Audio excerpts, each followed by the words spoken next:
तो सभी भाइयों एवं बहनों को नमस्कार। स्वागत है आपका आपके अपने चैनल सक्सेस जंक्शन एक कदम सफलता की ओर में। मेरा नाम है अतुल शुक्ला और हम लेकर के आ गए हैं आपके लिए मध्य प्रदेश अस्पताल सहायक भर्ती 7 जुलाई सेकंड शिफ्ट का एग्जाम एनालिसिस। बहुत सारे टीचर जिन्होंने शुरू से एनालिसिस शुरू कराया था, अब कोई भी टीचर एनालिसिस नहीं करा रहा है, लेकिन हमने आपसे वादा किया था कि आखिरी दिन तक आपका एग्जाम एनालिसिस हम कराएंगे। बस आप लोग हमारा साथ दीजिएगा। तो आप लोगों ने साथ दिया और हम लगातार एनालिसिस कराते रहे हैं, ठीक है ना। तो चलिए, अब हमने शुरू किया है एमपी जीके की क्लास चालू कर दी है। MP police constable, MP SI, MP पटवारी और एमपी ग्राम सचिव, जो भी भर्ती आने वाली है, सामान्य अर्हता परीक्षा आने वाली है, उन सब के लिए हमने स्पेशल क्लासेस चालू कर दी हैं। इसी यूट्यूब चैनल पर आपको मिलने वाला है, तो आपको कहीं भी नहीं जाना है। चैनल को सब्सक्राइब करके नोटिफिकेशन बेल आपको दबा लेना है, ठीक है मेरे भाई। चलिए, फिलहाल इसका एग्जाम का हम एनालिसिस करवा देते हैं। इसके बाद में कोई एनालिसिस की वीडियो नहीं आएगी, क्योंकि एग्जाम आपका खत्म हो जाएगा मेरे भाई, है ना। चलिए शुरू करते हैं। आइए देखते हैं आज का पहला प्रश्न।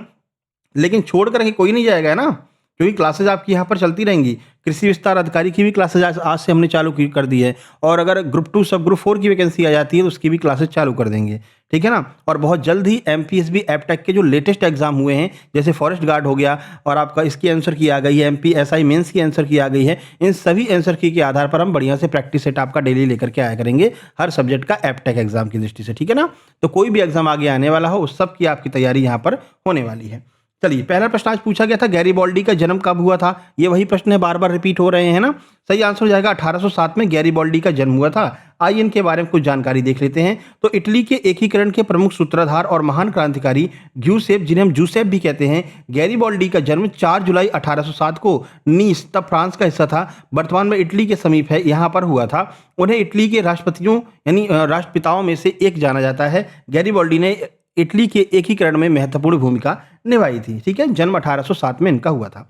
चलिए आगे बढ़ते हैं। आगे बढ़ने से पहले आप लोग बता दें, जिस तरह से हमारे कंप्लीट सुपर सिलेक्शन नोट्स ने एमपी हॉस्पिटल असिस्टेंट में धूम मचा रखी है और लगातार जो है नोट्स से प्रश्न देखने को मिले हैं। और बहुत सारे लोगों के आज तो एक अभ्यर्थी हैं जिनके 89 क्वेश्चन सही निकले हैं, 9 क्वेश्चन गलत निकले हैं। लास्ट में आपको स्क्रीनशॉट भी दिखा देंगे, यानी कि इसमें आप 4 का भाग दे लीजिए तो 4 दूनी 8, 2 दशमलव कुछ नंबर इनके कटेंगे, फिर भी इनके लगभग 87 के आसपास या फिर 86.5 के आसपास नंबर इनके आने वाले हैं, ठीक है। तो इतने इतने लोगों के नंबर भी आए हैं जो लोग शुरू से हमारे साथ में जुड़े रहे हैं और नोट्स लेकर के लगातार तैयारी करते रहे हैं। तो अब आपका अगर एग्जाम है, इनमें से कोई भी, चाहे मध्य प्रदेश सामान्य अर्हता परीक्षा का एग्जाम आने वाला है, अक्टूबर में ये एग्जाम होगा, इसी में जितने नंबर आप खींच लोगे उसी के आधार पर आपको नौकरी मिल जाएगी। एक बार अच्छे नंबर खींच करके रख दो, फिर आराम से सब वैकेंसियों में अप्लाई करते जाओ और किसी न किसी में तुम्हारा काम बनी जाएगा, ठीक है। इसके अलावा एमपीएसआई, एमपी पुलिस कांस्टेबल और सभी वर्दीधारी पदों के लिए कंप्लीट सुपर सिलेक्शन नोट्स अभी सब कुछ आपको मात्र 199 में ही मिल रहा है। जैसे ये वैकेंसी आ जाएंगी वैसे ही इनमें से सभी नोट्स अलग अलग हो जाएंगे। तो अभी आपको 199 में, चाहे आप एमपीएसआई दे रहे हो,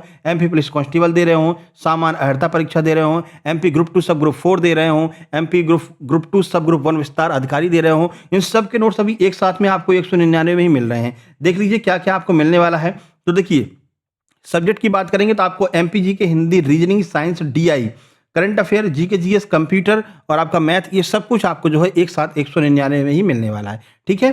चलिए आगे बढ़ते हैं। अब नोट्स कैसे प्राप्त करेंगे, तो कोई बड़ी प्रक्रिया नहीं है। यही क्यूआर कोड आपको दिख रहा है, इसी पर आपको 199 का पेमेंट करना है और उस पेमेंट का स्क्रीनशॉट इस व्हाट्सएप नंबर 7052547003 हर पेज पर लिखा हुआ, ये देखिए ये रहा, है ना। इसी पर आपको सेंड कर देना है स्क्रीनशॉट। जैसे स्क्रीनशॉट आप सेंड करेंगे तुरंत आपको टेलीग्राम ग्रुप की लिंक सेंड कर दी जाएगी, जो प्रीमियम नोट्स ग्रुप बनाया गया है, प्राइवेट ग्रुप है, कोई और नहीं उसमें जुड़ सकता है। उसकी आपको जो है लिंक सेंड कर दी जाएगी और आप बढ़िया से उसको ज्वाइन कर लीजिएगा। सारे नोट्स आपको वहाँ पर मिल जाएंगे। उसी के अंदर एक और ग्रुप मिल जाएगा, सब ग्रुप है, जहाँ पर हम डेली करंट अफेयर और स्ट्रैटेजी के करवाते हैं। तो जो इस ग्रुप में शामिल होंगे वो अपने आप उस ग्रुप में भी शामिल हो जाएंगे, ठीक है ना। उस ग्रुप में भी आपको शामिल हो जाना है, ठीक है मेरे भाई। तो वहाँ पर करंट अफेयर आपका डेली बेस पर कवर होता रहेगा, ठीक है। समझ में आ गया। चले आगे बढ़े।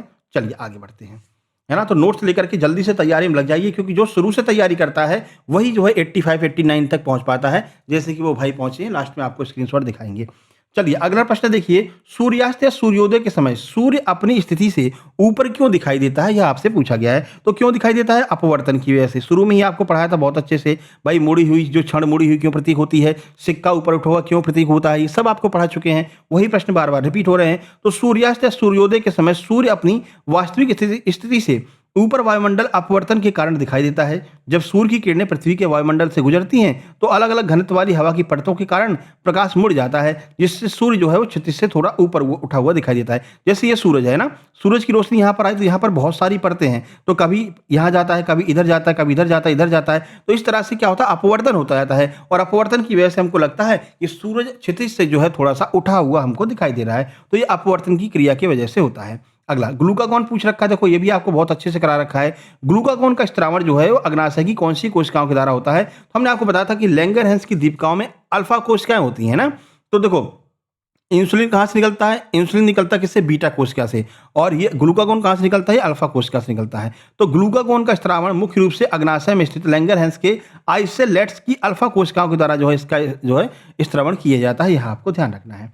अगला अनुच्छेद 200 पूछा गया है आज आपसे। देखते हैं अनुच्छेद 200 में क्या कहा गया है। तो अनुच्छेद 200 की बात करेंगे, आइए आपको बता देते हैं। तो भारतीय संविधान का अनुच्छेद 200 राज्य विधानमंडलों द्वारा पारित विधेयकों को राज्यपाल द्वारा दी जाने वाली सहमति और उनकी शक्तियों से संबंधित है। जैसा आपको पता है कि भाई अगर आप लोकसभा में और राज्यसभा में कोई कानून पारित करते हैं तो राष्ट्रपति की सहमति की आवश्यकता पड़ती है। सेम टू सेम यही हमारे राज्यों में भी होता है। राज्यों में क्या होती हैं? विधानसभाएं होती हैं। अब विधानसभा में कोई कानून अगर आप पारित करवा रहे हैं तो विधानसभा में कौन होता है? विधानसभा में मेन होता है राज्यपाल, मतलब कि विधानसभा अध्यक्ष तो होता है, लेकिन जैसे राष्ट्रपति केंद्र में होता है वैसे राज्यपाल हमारे स्टेट में होता है ना। तो राज्यपाल की अनुमति की आवश्यकता होती है। और ये कौन सा आर्टिकल कह रहा है? आर्टिकल 200 कहता है कि भाई आपको राज्यपाल की अनुमति की आवश्यकता होगी। राज्यपाल जब अनुमति दे देगा तभी वो कानून बन पाएगा, है ना। तो जब राज्य विधानसभा या विधान परिषद द्वारा कोई विधेयक पारित किया जाता है तो इस अनुच्छेद के तहत राज्यपाल के पास में ये शक्तियां हैं कि वो उसको मना कर सकता है, उसको जेब में रख सकता है, या फिर उसको नहीं समझ में आ रहा तो राष्ट्रपति के पास भेज सकता है। ये सारी शक्तियों के बारे में आर्टिकल 200 में बताया गया है। ठीक है मेरे भाई, आगे बढ़ें, चलिए अगला देखिए। तो सोने से आभूषण क्यों बनाए जाते हैं? यह प्रश्न आज पूछा गया था। देखो सोने से आभूषण इसलिए बनाए जाते हैं क्योंकि यह अत्यधिक लचीला और तन्य होता है, ठीक है, जिससे इसे कोई भी मनचाहा और जटिल आकार दिया जा सकता है। आप देखो कितने खतरनाक तरीके से आभूषण बना देते हैं भाई। मान लीजिए बड़ा बड़ा वो त्रिशूल बना दिया, या फिर बड़े बड़े वो बना दिए, मुकुट बना दिए, तो कैसे बन जाता है? क्योंकि ये जो सोना होता है बहुत डक्टाइल होता है, यानी कि बहुत ज़्यादा तन्य होता है। आप किसी भी तरह से इसको मोड़ सकते हैं ना, इसलिए सोने के ही आभूषण, सोने और चांदी के आभूषण आपको देखने को मिलते हैं। अब लोहे के आभूषण बना देंगे क्या? लोहे का आभूषण बनाने में भैया बहुत टाइम लग जाता है, ठीक है ना, और बहुत समस्या हो जाती है लोहे के आभूषण बनाने में, है ना। इसलिए लोहे के आभूषण नहीं बनते हैं, सोने और चांदी के आभूषण बनते हैं, ठीक है। इसके अलावा यह पानी और हवा के संपर्क में आने पर काला भी नहीं पड़ता है, चाहे कब तक पहनो कोई दिक्कत नहीं है, जंग भी नहीं लगती है। इसका सांस्कृतिक और आर्थिक मूल्य हमेशा बहुत अधिक रहता है। इस वजह से जो है सोने के ही आभूषण बनाए जाते हैं मेरे भाई, ठीक है। चलिए आगे बढ़ते हैं। देखिए अगला प्रश्न है, तनु सल्फ्यूरिक अम्ल की धातु से अभिक्रिया कराने पर कौन सी गैस बनती है? तो आइए देख लेते हैं भाई कौन सी गैस बनती है। अगर हम तनु सल्फ्यूरिक अम्ल यानी कि H2SO4 की सक्रिय धातुओं जैसे जिंक हो गया, मैग्नीशियम हो गया, इनसे अभिक्रिया कराएंगे तो हाइड्रोजन गैस जो है वो निकलेगी, ठीक है ना। यह गैस अत्यधिक ज्वलनशील होती है और इसके संपर्क में जलती हुई माचिस की तीली लाने पर यह पॉप की ध्वनि के साथ में जलती है। और ये प्रश्न कई बार पूछा गया, पिछली बार पुलिस कांस्टेबल में बहुत पूछा था ये वाला प्रश्न कि कैसी ध्वनि के साथ में जलती है, कौन सी गैस है जिसके पास में अगर माचिस की तीली लाएंगे तो पॉप की आवाज आएगी। ऐसा बहुत बार रिपीट करके पूछा था, है ना। तो जब जिंक और तनु सल्फ्यूरिक अम्ल के बीच में अभिक्रिया कराते हैं तो जिंक सल्फेट बनता है और हाइड्रोजन गैस जो है वो बाहर निकल जाती है, ठीक है मेरे भाई। आगे बढ़ें।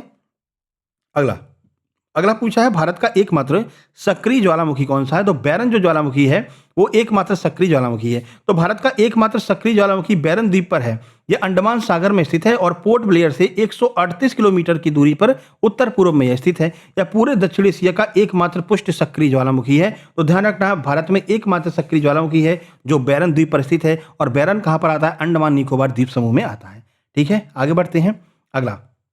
अगला है, ऋण जाल की परिभाषा क्या है? अच्छा, एक सीरीज हम सोच रहे हैं चालू कर दें कि जो आपका अभी तक ESB एपटेक ने क्वेश्चंस कराए हैं, यानी जितने भी पेपर कराए हैं उसमें से हम सोच रहे हैं कि आपके एग्जाम आने तक लगभग 2,500 MCQ हम जो है कंप्लीट करवा देंगे आपके, जिसमें GK, GS, science, MP GK इन सब को मिला करके 2,500 MCQ हम करवाने वाले हैं। क्या आप लोग तैयार हैं? क्या आप लोग सपोर्ट करेंगे? तो हम शुरू करें, है ना, नहीं तो फिर जैसे चल रहा है वैसे चलने दें।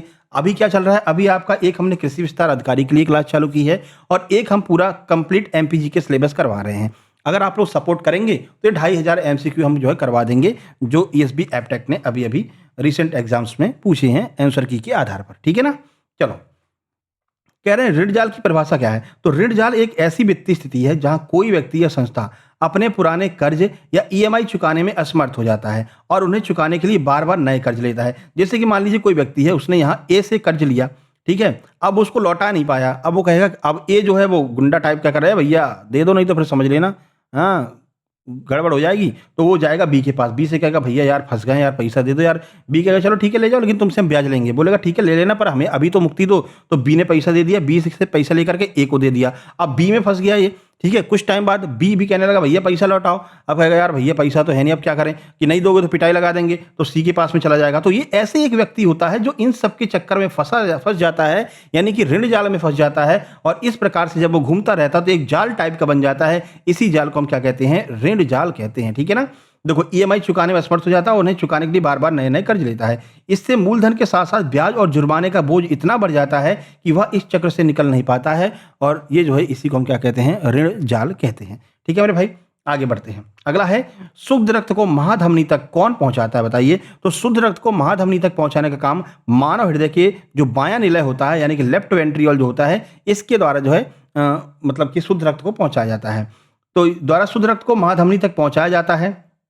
हृदय के संकुचन के दौरान बायां निलय दबाव बना करके ऑक्सीजन युक्त जो रक्त होता है उसको महाधमनी के वॉल्व के माध्यम से महाधमनी में पंप करता है, जहां से यह पूरे शरीर में इसका वितरण शुरू हो जाता है और जो शुद्ध रक्त है वो जगह जगह सारे ऑर्गन्स में पहुंच जाता है। ठीक है, आगे बढ़ते हैं। देखो, हृदय अपना रक्त बनाता नहीं है, हृदय का काम है रक्त को पंप करना, ठीक है ना? रक्त उसके पास में धमनी शिरा के माध्यम से पहुंचता है और वो पंप करके हर जगह पहुंचाता है, यानी कि एक जनरेटर का काम करता है। जैसे ये बम्बा कटा है, बम्बा में पानी जा रहा है, तुमने यहाँ जनरेटर लगा दिया और अपने खेतों में पहुंचा दिया। यही काम हृदय करता है भाई। नसों में रक्त बह रहा है, हृदय के पास में पहुंचा, हृदय ने उसको जो है एकत्र किया और पंप कर दिया और पहुंचा दिया कहाँ पर?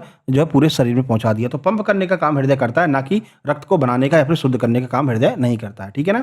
अगला, अंधेरे में जाने पर हमारी आंखों में क्या परिवर्तन होता है? बहुत अच्छे से आपको समझाया था शुरू में ही। तो अंधेरे में जाने पर हमारी आंखों की जो पुतलियां होती हैं, प्यूपिल्स जो होती हैं, वो अधिक रोशनी अंदर लेने के लिए बड़ी हो जाती है। भाई आप अंधेरे बाहर से आइए, उजाले से आप आइए, अंधेरे कमरे में घुसिए, तो कुछ टाइम के लिए आप देखेंगे कि आपको कुछ दिखाई नहीं देता है। एकदम ऐसा लगता है पता नहीं क्या गोल गोल आंखों के सामने घूम रहा है ना।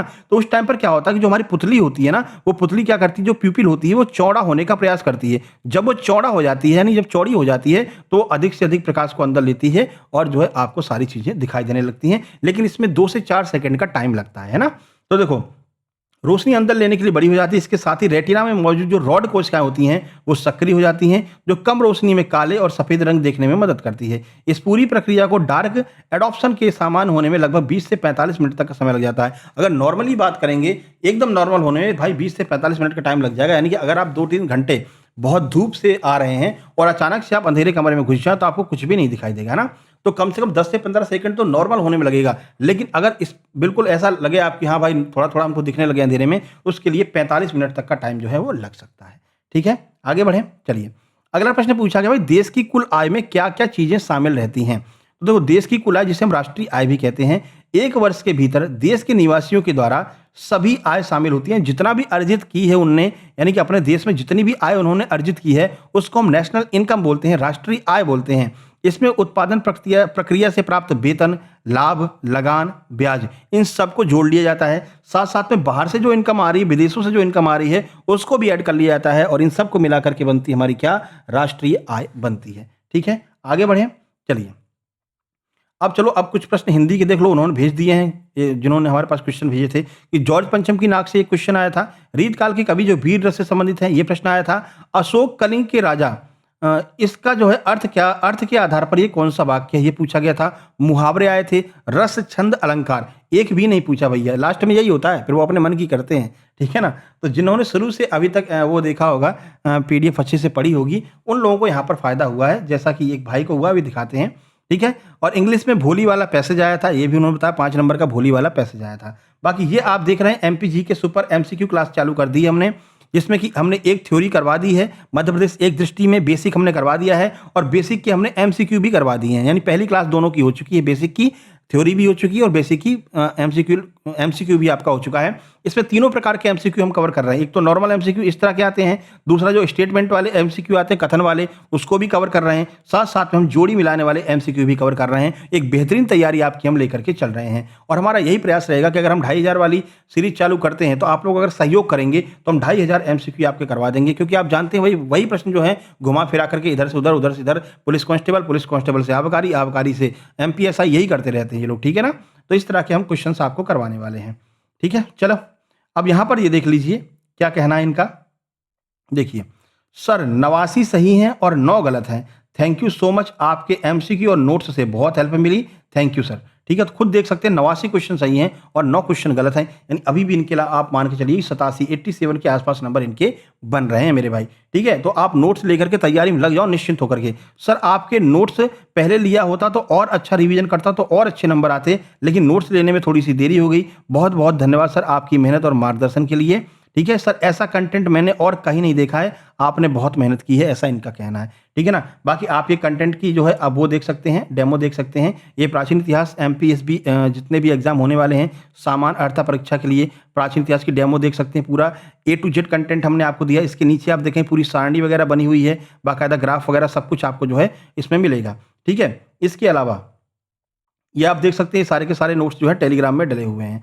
टेलीग्राम नॉर्मली आपको नहीं मिल पाएगा, ये प्राइवेट ग्रुप है, प्रीमियम नोट्स हैं। जब आप स्क्रीनशॉट भेजेंगे पेमेंट का तब आपको हम लिंक भेजेंगे, लिंक के थ्रू ही आप उसमें जा सकते हैं। इंडियन पॉलिटी आप देख सकते हैं, भारतीय भूगोल आप देख सकते हैं, सामान्य अर्हता परीक्षा के ये सारे नोट्स तैयार कर लिए गए हैं। तो जल्दी से आप इस व्हाट्सएप नंबर पर मैसेज करके अपने नोट्स से प्राप्त कर सकते हैं। ठीक है ना, चलिए वीडियो कैसी लगी कमेंट बॉक्स में कमेंट करना। कल आपकी अगली क्लास आने वाली है जो कि होगी आपकी एमपीजीके की। उसके बाद शाम को 4 बजे के आसपास आपकी आएगी एमपी कृषि विस्तार अधिकारी की अगली क्लास। ठीक है ना, तो वीडियो को लाइक करके चैनल को सब्सक्राइब कर देना। मिलते हैं नेक्स्ट वीडियो में, तब तक के लिए नमस्कार, धन्यवाद।